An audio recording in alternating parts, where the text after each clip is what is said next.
And guys, those hundreds of thousands of people currently waiting in that queue to pay their respects to the Queen will also have a chance to see the imperial crown, where it currently rests on top of the Queen's coffin. For 70 years, Queen Elizabeth II hid jewels so shockingly valuable, the royal family forbade anyone from seeing them. Why? The truth is darker than you think. Buried in secret chambers, these cursed treasures have witnessed murders, betrayals, and the fall of empires. Some were stolen, others soaked in blood. And one piece? Experts say it should never see daylight again. But as to what will happen, well, that's a matter for the government. The government makes decisions about what belongs to the nation, because these things don't actually belong to the king. They belong to the United Kingdom. The vault is finally open, and what's inside is worth more than entire countries. But here's the twisted part. She could have changed the world with them. Instead, she chose silence. Queen Elizabeth II wore thousands of jewels throughout her 70-year reign, but not all of them found favor with the monarch. While the world marveled at her glittering tiaras and sparkling brooches, some pieces remained tucked away in the royal vaults, rarely seeing the light of day. These weren't necessarily ugly in the traditional sense, but they clashed with the Queen's personal taste, her sense of what felt right for a modern monarch. Today, we're exploring the first half of our look at 7 jewels that Queen Elizabeth disliked, and the fascinating reasons why she chose to leave them unworn. Let's begin with one of the most spectacular sets in the royal collection, the Kent Amethyst Parure. This dazzling suite includes a substantial necklace, matching earrings, 3 separate brooches, and even a pair of ornate hair combs. Every piece features deep purple amethysts set among gleaming diamonds and gold. It's the kind of jewelry that commands attention the moment someone enters a room. Yet despite its obvious beauty and historical significance, Queen Elizabeth wore the complete set exactly once during her entire reign. The problem wasn't the craftsmanship or the quality of the stones. According to royal historians, the Queen had a personal aversion to amethysts themselves. In Victorian times and beyond, these purple gems became strongly associated with mourning and loss. They carried a somber weight that didn't align with how Elizabeth wanted to present herself as a modern, forward-looking monarch. The amethyst tiara that once belonged to her grandmother Queen Mary was particularly problematic. It was tall, imposing, and, in the Queen's view, too closely tied to grief and solemnity. The history of the Kent Amethyst Parure stretches back to the 1800s. The Duchess of Kent, who was Queen Victoria's mother, originally owned these jewels. They appeared in grand portraits and at significant royal weddings throughout the mid-19th century. As the decades passed, the set became reserved exclusively for queens, a tradition that Queen Alexandra upheld when she wore the necklace at her coronation in 1902. Even the Queen Mother, Elizabeth's mother, cautiously brought parts of the set back into rotation during the Second World War. When the jewels officially passed to Elizabeth in 1952, many expected to see her wear them regularly. Instead, she debuted the full suite only during a state visit to Portugal in 1984. She made a handful of other appearances with pieces from the set, including during a United States state visit in 1991 and at her 40th accession anniversary in 1992. But these occasions were rare exceptions rather than the rule. Interestingly, despite her general dislike of the amethyst pieces, the Queen did have one favorite from the collection. A single brooch without any dangling pendants became a somewhat regular choice in her jewelry rotation. This suggests her issue wasn't with every single item in the parure, but rather with the overall message the purple stones conveyed. The question now facing the royal family is whether the grand amethyst tiara will ever be worn again by future generations, or if it will remain a relic of a bygone era. Moving on to our second piece, we encounter the Japanese pearl suite. Created by the renowned jeweler Gerard during the 1970s, this set was crafted using pearls given as a diplomatic gift from the Japanese government. The most distinctive element is a 4-strand pearl choker featuring a bold diamond clasp, accompanied by a matching bracelet. On paper, it sounds elegant and diplomatic, a perfect representation of international friendship. In practice, Queen Elizabeth rarely reached for it. The queen loved pearls. She wore them constantly, from simple single strands during daytime engagements to her famous triple-strand necklace at formal events. But chokers were a different matter entirely. Unlike longer necklaces that complemented her silhouette and the high-necked gown she preferred, chokers sat tightly at the base of the neck. They created a horizontal line that shortened her neckline, an effect she clearly found unflattering. There may have been another reason for her reluctance.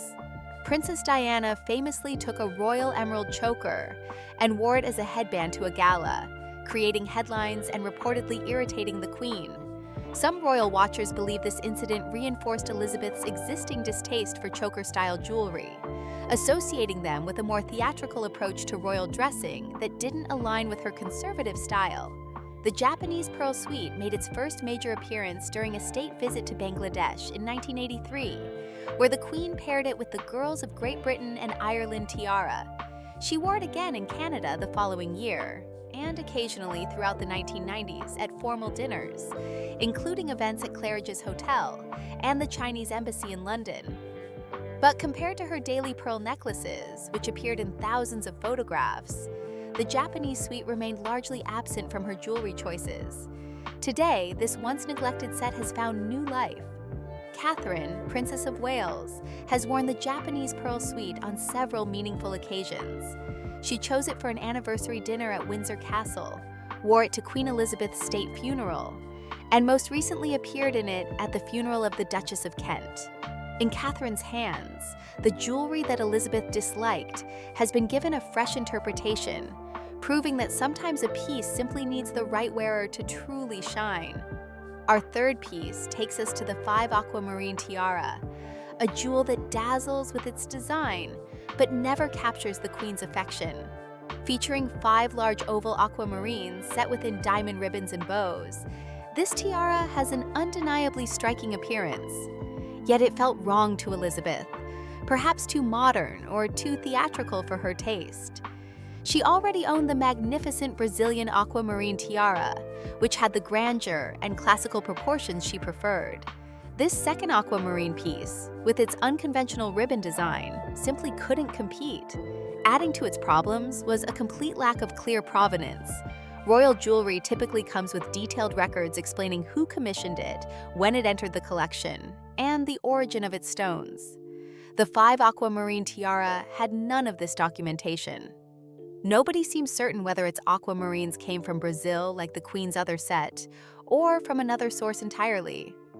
This missing history, combined with its unusual modern styling, likely contributed to Elizabeth's decision to set it aside. The Queen wore this tiara publicly exactly once.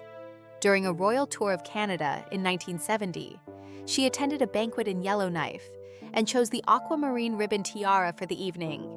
After that single appearance, it vanished from public view for more than 40 years. When it finally resurfaced, it wasn't on Queen Elizabeth, but on Sophie, then Countess of Wessex. Sophie wore it to royal weddings in Luxembourg in 2012 and Sweden in 2013, and later to a state banquet in Singapore. Since then, both the Duchess of Edinburgh and Queen Camilla have incorporated the tiara into their jewelry choices, giving it more outings in the past decade than it saw during Elizabeth's entire reign. The question that remains is whether this aquamarine oddity can ever fully escape its reputation as a piece the late Queen disliked. Our fourth and final piece for this section brings us to Empress Maria Fyodorovna's sapphire choker, a jewel with perhaps the most dramatic backstory of any we'll discuss today. This elaborate piece consists of 4 rows of pearls held together by 20 diamond bars, finished with an angular sapphire and diamond clasp that could be removed and worn as separate bracelets. On paper, it represents everything a royal treasure should be: historic, versatile, and spectacular. Yet Queen Elizabeth wore it only once during her entire reign before relegating it to her jewelry vault. The reason was simple. Chokers never suited the Queen's personal style. She found them restrictive and old-fashioned, creating a look that felt almost costume-like rather than regally elegant. No matter how historically significant or beautifully crafted a choker might be, Elizabeth preferred jewelry that enhanced rather than constrained. But the choker's history is absolutely fascinating. It once belonged to Empress Maria Fyodorovna of Russia, who was photographed wearing it during the 1890s alongside her sisters. When the Russian Revolution destroyed the imperial family, this choker became one of the few jewels the Empress managed to escape with, keeping it with her until her death in 1928. Queen Mary, always interested in preserving important dynastic jewelry, purchased the choker for £6,000 and wore it occasionally during the 1930s. When it passed to Queen Elizabeth in 1953, it immediately fell out of favor. The Queen's dislike of chokers meant the piece needed a new home, and she gave it to her daughter, Princess Anne. Unlike her mother, Anne loved the drama and impact of the choker's design. She's worn it for significant occasions, including her 50th birthday celebrations and the evening gala before Prince William's wedding. In Anne's jewelry collection, a piece her mother rejected has become a treasured favorite, proving once again that personal style matters more than historical significance when it comes to choosing what to wear. Next, Queen Victoria's wheat ear brooches, a set that perfectly demonstrates how size and practicality influence the Queen's choices. These brooches consist of 3 mirrored pairs of diamond wheat stalks, each one meticulously crafted to capture the delicate detail of actual grain. They're undeniably beautiful works of art, glittering with diamonds that catch the light from every angle. But they're also overwhelmingly large, and this proved to be their downfall in Queen Elizabeth's eyes. The sheer size of these brooches made them difficult to wear gracefully. Elizabeth had a clear preference for jewelry that made a statement through elegance rather than through sheer scale. She loved pieces that commanded attention while still appearing effortless, and these massive wheat stalks didn't fit that vision. Throughout her reign, she wore them perhaps once or twice, usually to pin a ceremonial sash in place. On very rare occasions, she displayed some creativity by weaving them into her hair as an alternative to wearing a tiara. But these moments were exceptional, and the truth remained clear. The Queen never warmed to these particular brooches. The history behind them makes their neglect somewhat surprising. King William IV originally ordered the brooches in 1830 for Queen Adelaide. They were crafted by the prestigious firm Rundle & Bridge, using diamonds from the royal family's existing collection. Queen Victoria later incorporated them into her formal attire, and they appeared at numerous grand weddings throughout her reign, always drawing admiration for their intricate design. After Victoria's death, the brooches passed through the crown and were worn memorably by the Queen Mother during a visit to Paris in 1938. When they came to Elizabeth in 1952, many expected to see them feature prominently in her jewelry rotation. Instead, they spent most of the next 6 decades tucked away in the royal vaults. Their most notable reappearance came in 2018, when Queen Elizabeth made the generous decision to loan 3 of the wheat ear brooches to Princess Eugenie for her wedding day. This allowed a new generation to appreciate their beauty and craftsmanship, even if the Queen herself had never truly embraced them. It's a pattern we'll see repeated. Jewelry that one monarch dislikes can become a treasured piece for someone else in the family.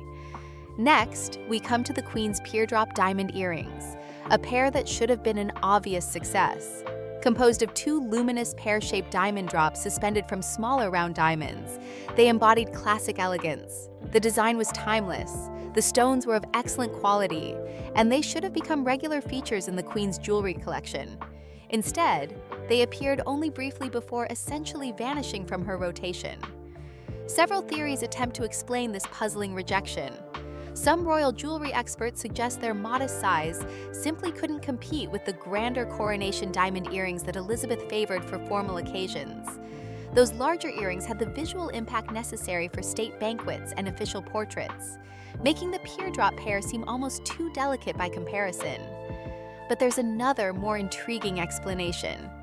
After the Queen lent these earrings to Diana, Princess of Wales, she apparently never wished to reclaim them. It's as if the sparkle had shifted to represent a different era, one that belonged to Diana rather than to Elizabeth. Whether this was a conscious decision or simply a case of the Queen having so many options that she didn't miss one particular pair remains unclear. The earrings made their first documented appearance on Queen Elizabeth in 1968 at the premiere of a documentary called Lord Mountbatten, A Man for the Century. They glittered beautifully that evening, but then quietly disappeared from her jewelry box. For 15 years, they remained unseen in public. Then in 1983, Diana brought them back into the spotlight spectacularly. She wore them first with the Spencer tiara and a polka-dot Catherine Walker gown during a visit to Auckland, New Zealand. Days later, she paired them with Queen Mary's lover's knot tiara, creating another memorable look. Diana had a gift for making jewelry feel fresh and modern, and these teardrop earrings perfectly suited her style. After those dazzling appearances with Diana, the earrings once again vanished from public view. Where are they now? Presumably still in the royal vaults, untouched and unworn. They represent an interesting case of a jewel that proved too delicate for one queen, yet unforgettable in the hands of a princess. Their story reminds us that sometimes jewelry finds its perfect match in unexpected ways. Our final piece brings us to the Queen Mother's Cartier bracelet bandeau, a creation that showcases remarkable ingenuity, but clashes fundamentally with Queen Elizabeth's style.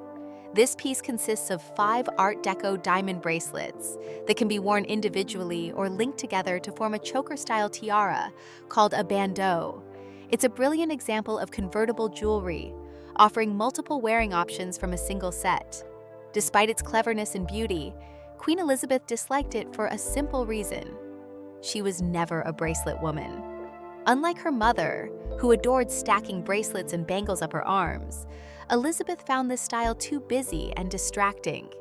Her taste leaned toward understated majesty, toward jewelry that enhanced her presence without demanding constant attention. When she did wear bracelets from this set, she typically chose just 1 or 2 at a time, never the full stack of 5 that her mother had favored. The history of these bracelets begins in the 1920s. The Duke of York, who would later become King George VI, gave them to his wife Elizabeth, the future Queen Mother, between 1923 and 1925.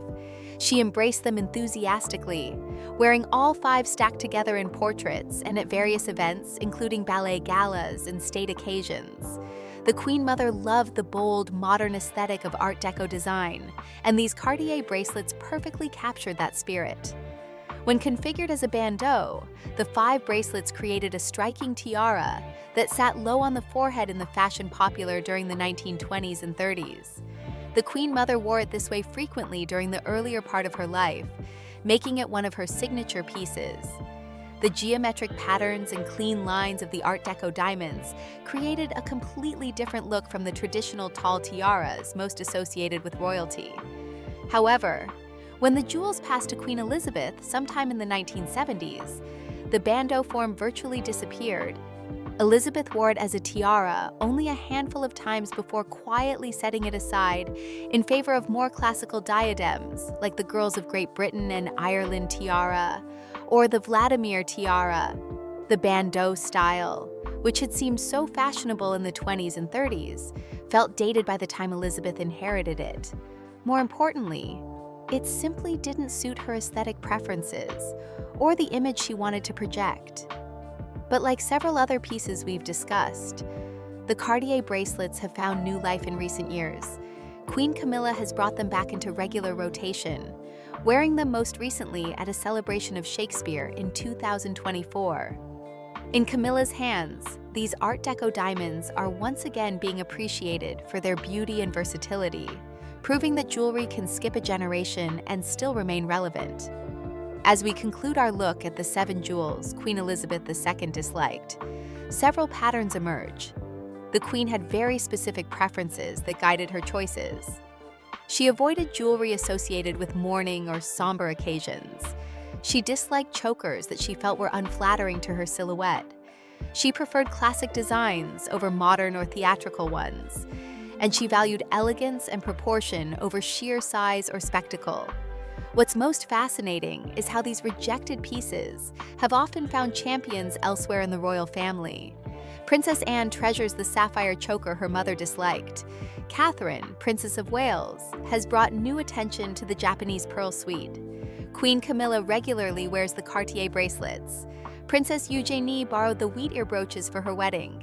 Even the 5 aquamarine tiara, perhaps the most puzzling piece in the collection, is now being worn more frequently than it ever was during Elizabeth's reign. This pattern reveals an important truth about royal jewelry.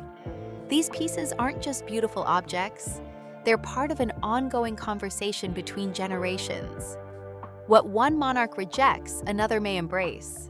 Personal style matters more than historical significance when choosing what to wear, and sometimes a piece simply needs to wait for the right person to truly appreciate it. Queen Elizabeth II wore jewelry for 70 years, creating an unmatched legacy of style and grace. But by understanding what she chose not to wear, we gain deeper insight into who she was as a person. She knew exactly what suited her, what message she wanted to convey, and what felt authentic to her sense of self. In a role where so much was dictated by tradition and protocol, her jewelry choices represented one area where personal preference could shine through. These 7 pieces may have been too ugly for Queen Elizabeth, but they weren't truly ugly at all. They were simply wrong for her. And in recognizing that distinction, she showed the same good judgment that defined her entire reign.